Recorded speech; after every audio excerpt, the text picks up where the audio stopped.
آپ دیکھ رہے ہیں مسائل کا حل چینل۔ نصلی علی رسولہ الکریم، اما بعد فاعوذ باللہ السمیع العلیم من الشیطان الرجیم، بسم اللہ الرحمن الرحیم۔ اس بارے کی آپ نے تلاوت سنی سورۃ ہود، اور اسی سورت کے اندر سپارے کے اندر ایک سورۃ یوسف بھی ہے۔ تو سیدنا یوسف علیہ السلام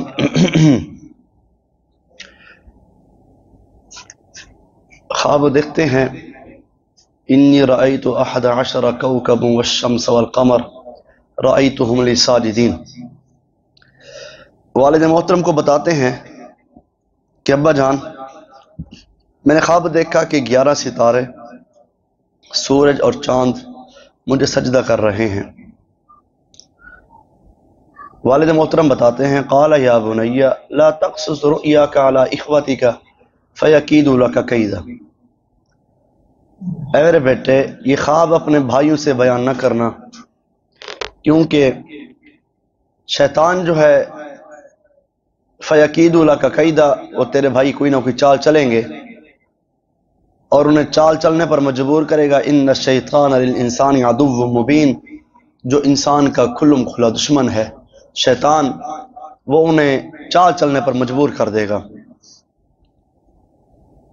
اب اللہ رب العزت کا اپنا قانون ہے۔ اللہ رب العزت نے آپ کو نبوت کا تاج پہنانا تھا، اور یہ جو سجدہ وہ کہہ رہے ہیں، نبیوں کا خواب بھی ایک وحی کی نسبت ہوتا ہے۔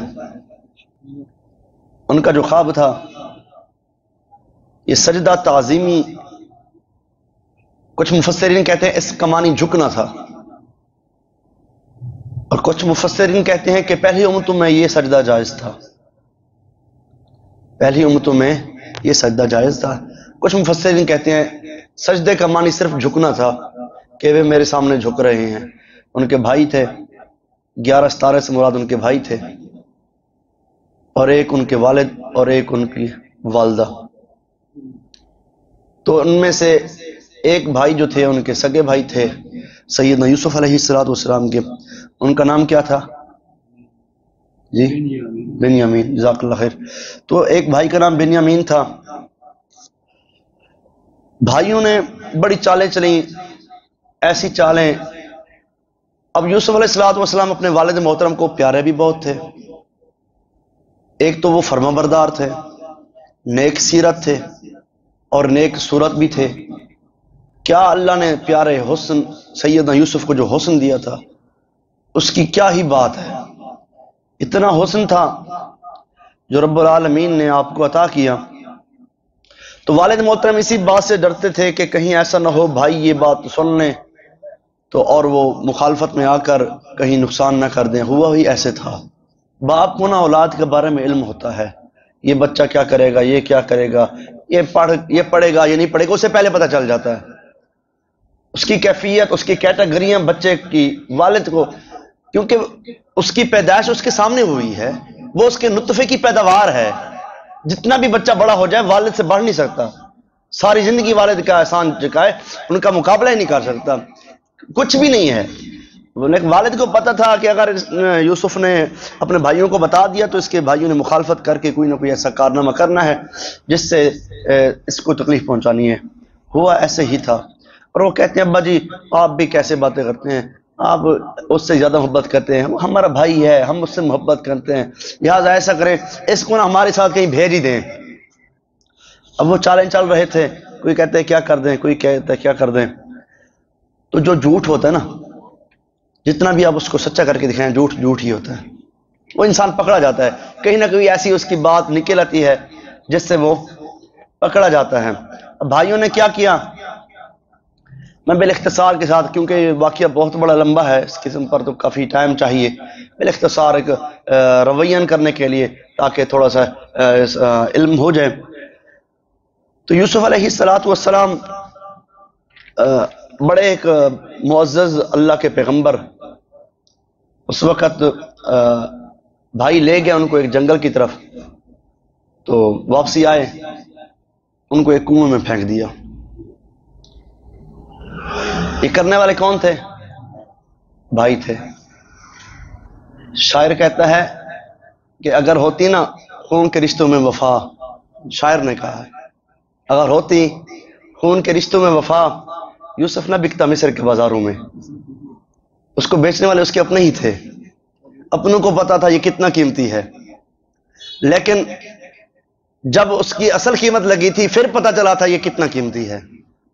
اس وقت تو انہوں نے پھینک دیا کہ یار یہ بس یہ محبت کی وجہ سے، جو انسان ایک ہوتا ہے نا اس کے اندر حرص، حسد، یقیناً جہاں پہ حسد ہوگا نا وہاں اللہ دوسرے بندے کو مقام دینا چاہتے ہیں۔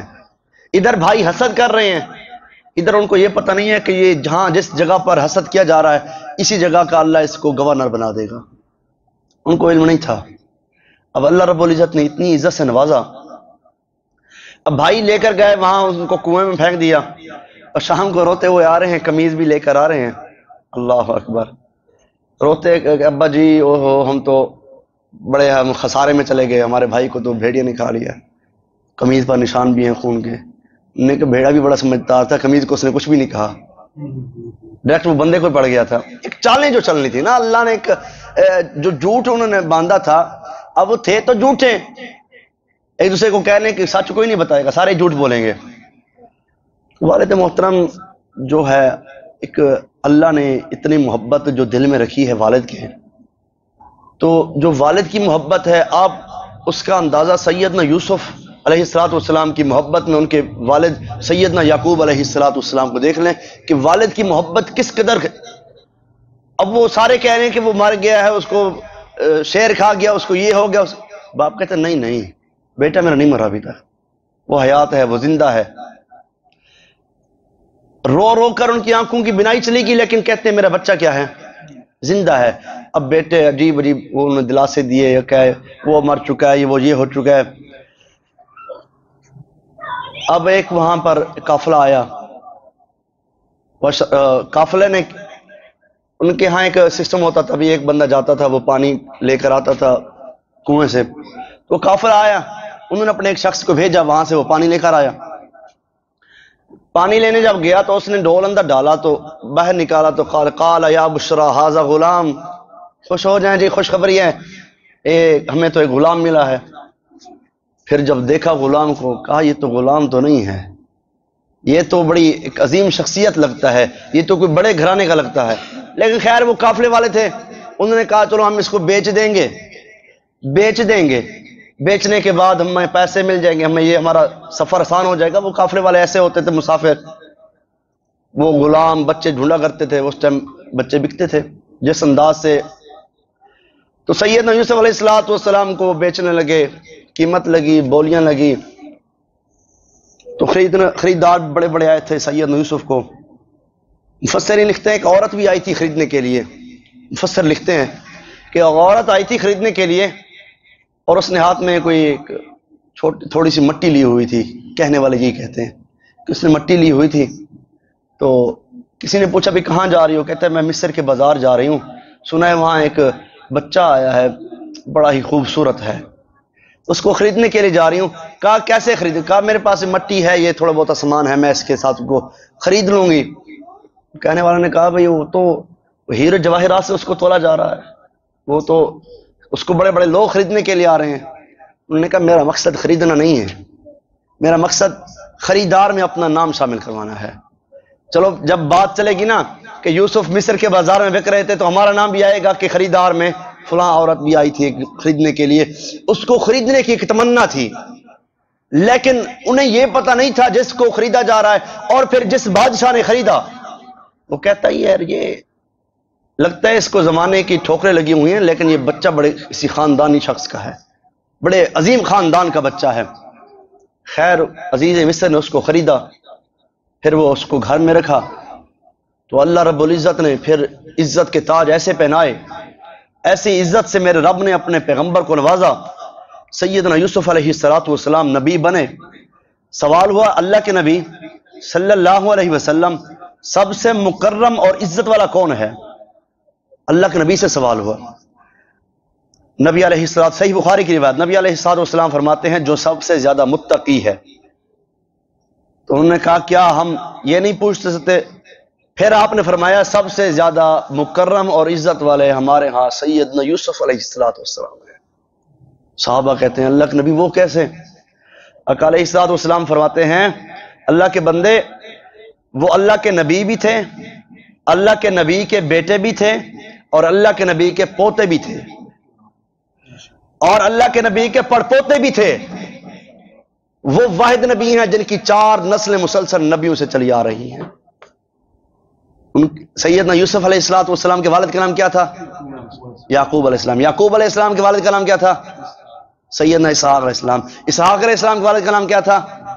سیدنا ابراہیم علیہ السلام۔ یہ 4 پشتیں چلی ہیں، چاروں نبیوں کی پشتیں ہیں۔ اور پھر اللہ نے ایسا ہیرا پیدا کیا تو مصر کی سرزمین نے دیکھا ان جیسا پھر خوبصورت جوان کسی آنکھ نے نہیں دیکھا تھا۔ جو حسن میرے رب نے، جو سیرت میرے رب نے پیارے یوسف علیہ السلام کو عطا کی تھی، ایسی صورت اعلیٰ تھی، ایسی جیسے صورت اعلیٰ، اللہ نے سیرت بھی ایسے اعلیٰ بنا دی تھی۔ حضرات کرتے کراتے پھر یہ واقعہ بڑا طویل ہو جاتا ہے۔ پھر بادشاہ جو عزیز مصر تھا اس کے گھر میں رہ رہے تھے، جوان ہونے لگے، خوبصورتی چڑھنے لگی، جوانی کی تھی، شباب تھا، حسن تھا، مزاج تھا، خوبصورتی تھی۔ حضرات چہرے پر نورانیت آتی گئی پیارے یوسف علیہ السلام کی طرف۔ تو اللہ رب العزت نے جب جوانی ملا کر کھڑا کر دیا تو عزیز مصر کی بیوی نے نعوذ باللہ برائی کی دعوت دی۔ قالت حیت لک، ہماری طرف دیکھیں، ہمیں دیکھیں، ہماری خوبصورتی دیکھیں۔ پیارے یوسف کیا کہتے ہیں؟ قال معاذ اللہ، اللہ سے ڈر جا، میں اللہ سے ڈرنے والا ہوں۔ ان یخاف اللہ، تو بھی اللہ سے ڈر جا، میں بھی اللہ سے ڈرنے والا ہوں۔ اللہ نے منصب دینا تھا نبوت کا، پھر اللہ نے اس برائی سے ایسے بچایا۔ پیارے یوسف کہتے ہیں جو برائی ان کی طرف چلی تھی، وہ جو زلیخا عورت تھی، حضرات ہوا کیا، ایک دن ایسا ہوا اس نے گھر میں اکیلا پایا پیارے یوسف کو، ان کی طرف بھاگنے لگی، کہا آئیں میری طرف آئیں۔ پیارے یوسف بھاگ رہے ہیں، وہ آگے ہیں، وہ پیچھے ہے۔ کرتے کراتے کرتا پکڑا، قرآن یہ سارا واقعہ آگے بیان کرے گا۔ کرتا پکڑا، کرتا پیچھے سے پکڑا، کرتا پھٹ گیا، دروازہ کھلا، سامنے عزیز مصر کھڑا ہے۔ اب عورت تھی، عورت کی چلاکیاں اللہ ہی معاف فرمائے، وہ عورت تھی، اس نے کہا جب سارے اس نے حربے کر لیے، پھر آگے اپنے خاوند کو پایا، کہتی ہے آپ کو پتہ ہے اس نے میری عزت پر ڈاکہ ڈالا ہے، نعوذ باللہ من ذالک۔ حضرات پھر میرا رب بھی تو اپنے بندے کی لاج کیسے رکھتا ہے۔ جب اس نے کہا کہ یہ یوسف میرے پیچھے بھاگا، اس نے برائی کرنے کی کوشش کی، اس نے تو باتیں ہونے لگی۔ وہ جو عزیز مصر تھا بڑا ایک سمجھدار شخص تھا، باتیں ہونے لگی۔ اب کسی کہنے والے نے، سمجھدار بندے نے کہا کہ اگر کرتا آگے سے بٹا ہے، یوسف قصوروار ہے، یہ بے قصور ہے زلیخا، اگر کرتا پیچھے سے پھٹا ہے پھر یوسف بے قصور ہیں، یہ عورت قصوروار ہے۔ جب دیکھا گیا تو کرتا پیچھے سے پھٹا تھا، کرتا قرآن کہہ رہا ہے کرتا پیچھے سے پھٹا تھا۔ تو پھر اب انہوں نے سرداری بھی تو دکھانی تھی۔ اب اس عورت نے اور چالیں چلی، کہا آپ اگر دنیا کو پتہ چل گیا کہ عزیز مصر کی بیوی نے ایسا کیا تو پھر دنیا تو تانے مارے گی، لہٰذا آپ اس کو سزا کے طور پر جیل میں بھجوا دیں۔ تو پیارے یوسف کہتے ہیں اس برائی سے بہتر ہے میں جیل ہی چلا جاؤں۔ اور میں پھر اکثر یہ کہا کرتا ہوں لازم نہیں کہ جیل میں قید خانے میں سارے مجرم آ جائیں، قید خانے میں کبھی یوسف بھی آیا کرتے ہیں۔ اور بے گناہ شخص قید ملی ہے نا تو پھر رب نے نبوت بھی تو عطا کرنی تھی، قید ملی ہے نا پھر رب نے اسی علاقے کا گورنر اور بادشاہ بھی تو بنانا تھا، قید ملی ہے نا پھر پوری دنیا اس کے ماتحت کرنی تھی نا رب نے۔ قید پھر مل گئی، انہوں نے قید برداشت کر لی، برائی برداشت نہیں کی۔ پھر وہ عورتوں نے، وہ بڑے عورتوں کے چرچے ہونے لگے، شور شرابے ہونے لگے۔ کسی نے کہا دیکھو جی زلیخا نے یہ کر دیا وہ کر دیا، ایک نوجوان پر پھسل گئی، ایک پتہ نہیں وہ کون شخص تھا، عجیب عجیب طرح کی باتیں ہیں۔ اب اس عورت نے کیا کیا، پھر ساری اپنے رشتہ داروں کو، سہیلیوں کو بلایا، آؤ پھر الزام لگانا ہے تو پھر آؤ۔ جب ان کو بلایا، گھر میں بٹھایا، کھانے آگے رکھے، سامنے آگے ہر چیز رکھ دی، فروٹ رکھ دیے، چھریاں رکھ دی سامنے، کہا یوسف آئیے۔ سیدنا یوسف علیہ السلام جب سامنے آئے، اللہ اکبر، تو وہ ساری عورتیں کیا کہہ رہی تھی، ما ھذا بشر ان ھذا الا ملک کریم، یہ کوئی انسان نہیں ہے، یہ بشر نہیں ہے، یہ تو کوئی بزرگ فرشتہ نظر آتا ہے۔